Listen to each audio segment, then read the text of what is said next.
Meus amigos, minhas amigas, o Na Hora da Lei está de volta. Hoje, a satisfação, como sempre, imensa de ter aqui comigo o Dr. José Luiz de Moura Faleiros, o nosso juiz de direito da primeira vara criminal, professor de direito processual penal da Unitri, a nossa Unitri de Uberlândia. Eu vou começar esse bate-papo. Doutor, tem sido muito comentada essa questão do procedimento investigatório, o PIC. E eu gostaria que o senhor já tecesse algum comentário, um paradigma sobre o PIC para nossos espectadores, por favor. Pois não, doutor Porino. Inicialmente eu gostaria de evidenciar a minha grande satisfação em poder estar participando novamente do programa tão bem conduzido pelo senhor, que Uberlândia e toda essa vasta região sentia falta. Agora, através das redes sociais, com certeza, ele terá uma abrangência muito maior. Mas essa questão do PIC, ela realmente é recente. Foi instituído este PIC, o procedimento investigatório criminal, através da resolução número 181 do Conselho Nacional de Justiça, em agosto de 2017. Como que funciona? Nós sabemos que no Brasil, a persecução penal, que seria o processo penal no sentido amplo, divide-se em duas fases primordialmente, que é a fase investigatória, levada a efeito pela Polícia Civil, tanto a Polícia Civil Estadual quanto a Polícia Federal, e também em algumas outras circunstâncias, esta investigação é levada a efeito por outros órgãos públicos, como por exemplo o Parlamento Nacional, as câmaras municipais ou assembleias legislativas, que instauram peças investigatórias através de comissões parlamentares de inquérito, quando ocorre desvio de conduta de agentes políticos, primordialmente. Quando o desvio de conduta é de agente público, normalmente se apura através de procedimentos próprios dentro das repartições públicas, nos âmbitos das secretarias de Estado, das secretarias municipais ou dos ministérios, que são aqueles procedimentos administrativos instaurados nestas repartições, que se denominam sindicâncias, e que quando apura e realmente constata a gravidade de uma conduta desviada por parte do agente público, instaura-se então o processo administrativo. E esse processo administrativo, juntamente com as comissões parlamentares de inquérito, dispensam os inquéritos policiais. E ainda temos os procedimentos administrativos, doutor Polini, que são aqueles tributários que são oriundos das repartições fazendárias, que apura, por exemplo, sonegação de CMS no âmbito da Fazenda Pública Estadual, de impostos federais na Receita Federal, ou contribuições previdenciárias na Super-Receita, né, que antigamente era feita ao INSS e hoje está também ligada à Receita Federal, e que dispensa o inquérito policial. Apura-se, envia para o Ministério Público estas peças, o Ministério Público, então, lastreando-se nesta informação, oferece a denúncia contra o infrator penal.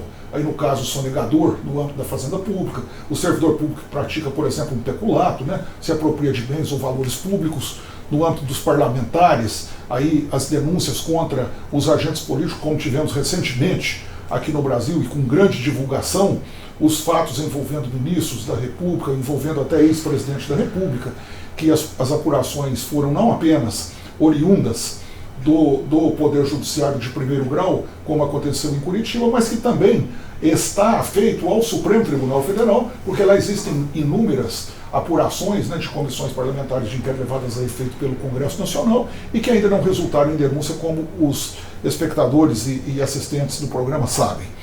Então, com tudo isso sendo levado a efeito, em muitas circunstâncias a polícia não atua. A Polícia Judiciária, né, a Polícia Civil e a Polícia Federal, ela não investiga, porque essas peças lastreiam as denúncias contra os agentes que praticam crimes. Em 2017, então, decidiram criar este procedimento investigatório criminal, que é o vulgarmente conhecido como PIC, que é levado a efeito pelo próprio Ministério Público. O Ministério Público, através de uma promotoria especializada, aqui em Uberlândia nós temos o GAECO, né, aqui em Minas Gerais, comandado por promotores altamente comprometidos com este fato, com esta atribuição, e que eles usufruem de uma requisição de policiais que o procedimento autoriza e o GAECO autoriza para que auxiliem nesta investigação. Aqui em Uberlândia, o Ministério Público goza aí de uma requisição de policiais militares oficiais que auxiliam os promotores. São dezenas de policiais que podem atuar junto ao Ministério Público na investigação. E quando isso acontece, então, o investigador passa a ser o próprio órgão titular da ação penal, que é o Ministério Público, por isso chama-se procedimento investigatório criminal, dispensa o inquérito policial. Ele oferece, aí sim, a denúncia diretamente lastreada nas investigações levadas a efeito pelo próprio procedimento investigatório criminal. Então, isto facilita o GAECO ao desmantelamento de organizações criminosas. Aqui em Uberlândia, recentemente, tivemos, inclusive, elucidações de condutas infracionais praticadas por agentes públicos da própria polícia, que o Ministério Público levou a efeito a acusação e está processando, né, já processou alguns policiais civis. Então, é um procedimento investigatório que atua antes da denúncia, antes do início da ação penal propriamente dita, antes do início do processo penal, e que o próprio Ministério Público leva a efeito, dispensando-se, por assim dizer, a investigação policial, porque o procedimento investigatório criminal conduzido pelo Ministério Público, ele leva o próprio órgão ministerial a respaldar uma denúncia diante das infrações penais apuradas. Quer dizer, então, que pela explicação do mestre, o inquérito policial, que antes era obrigatório, qualquer delito fosse supostamente praticado, passar por uma investigação através do inquérito policial, Polícia Civil. Hoje, isso está sendo transposto, está sendo feito diretamente pelo Ministério Público. Quando envolve organização criminosa e o Ministério Público atua na investigação através do PIC, ele dispensa, obviamente, a atuação da Polícia Civil com a instauração consequente do inquérito policial. Aliás, o inquérito não era totalmente obrigatório. Ele serve para a elucidação da materialidade, da autoria, para lastrear uma eventual denúncia. Mas o Ministério Público podia dispensar o inquérito quando possuía os elementos de provas satisfatórios à ação penal, ao oferecimento da denúncia. Mas isso era muito raro, né? Normalmente as ações penais no Brasil são oriundas de investigações dos inquéritos policiais.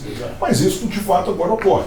Se o Ministério Público instaura o PIC e apura a infração penal, dispensa-se a atuação da polícia na investigação, portanto dispensa-se o inquérito policial, que já era permitido, repito, é permitido pelo Código de Processo Penal, e o próprio Ministério Público, então, com a investigação levada a efeito pelo seu órgão próprio, através do GAECO ou de um outro órgão que o Ministério Público Estadual ou Federal autorize a instauração, ele oferece a denúncia e a partir daí então nasce o processo penal que, instaurando-se o contraditório, passa a instruir o processo para o ditamento do direito ao caso concreto, isto é, para o julgamento do mérito da causa.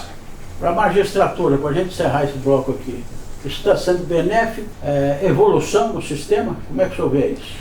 Eu vejo como algo muito saudável. Porque nós estamos aí aguardando o PL 8.045, que é de 2010, que cria o novo Código de Processo Penal, que está em tramitação no Congresso Nacional e que ainda não veio, e nós esperamos que ele surja aí num futuro próximo e traga inovações. Obviamente não vai destruir o inquérito policial, creio que não vai fazer com que haja desfacelamento da polícia judiciária em absoluto. Mas essas inovações que auxiliam a elucidação de crimes com maior rapidez e maior eficiência são saudáveis à visão da prestação jurisdicional do Estado, porque o que se busca é, de fato, o combate à criminalidade, porque ninguém mais aguenta viver no Brasil nos moldes atuais, né, doutor Polini? Infelizmente, a criminalidade ela está realmente com os índices alarmantes, e o Ministério Público, como titular da ação penal, podendo levar a efeito o procedimento investigatório criminal com a eficiência que lhe é peculiar, e com a lisura e independência funcional que os seus agentes, os seus representantes possuem, sendo praticada nessa fase de investigação, a ação penal tramita com segurança muito maior e os elementos de prova, notadamente aqueles que são confrontados no crivo contraditório, que são as chamadas provas formais, as oitivas de testemunhas, oitivas de vítimas, etc., tornam-se muito mais substanciosas na marcha persecutória penal dentro do processo, porque o próprio Ministério Público conduzindo a investigação, ela vem com efetividade muito maior e com a condição de comprovação e corroboração daquilo que se atribui ao agente infracional muito mais evidente. Ok, doutor, muito obrigado. Pessoal, compartilhe aí, nós vamos para um próximo vídeo falando de mais paradigmas aí dentro do processo penal, ok? Nos aguardem.